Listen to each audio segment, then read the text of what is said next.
உதகை சுற்றுவட்டார பகுதிகளில் அறுவடைக்கு தயாரான வெள்ளைப்பூண்டு தற்போது அறுவடை செய்யப்பட்டு வருகிறது.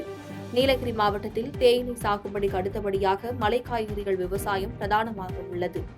கேரட், பீட்ரூட், உருளைக்கிழங்கு, முட்டைக்கோஸ், பூண்டு உள்ளிட்ட மலை காய்கறிகள் மற்றும் ஏற்றுமதி தரம் வாய்ந்த ஆங்கில காய்கறிகளை விவசாயிகள் பயிரிட்டு வருகின்றனர். குறிப்பாக நீலகிரியில் விளையும் வெள்ளைப்பூண்டு அதிக காரத்தன்மை கொண்டதாகவும் மருத்துவ குணம் உடையதாக உள்ளது. இதனால் மாவட்டத்தின் சுற்றுவட்டார பகுதிகளில் பூண்டு அதிக அளவில் பயிரிடப்பட்டு வருகிறது.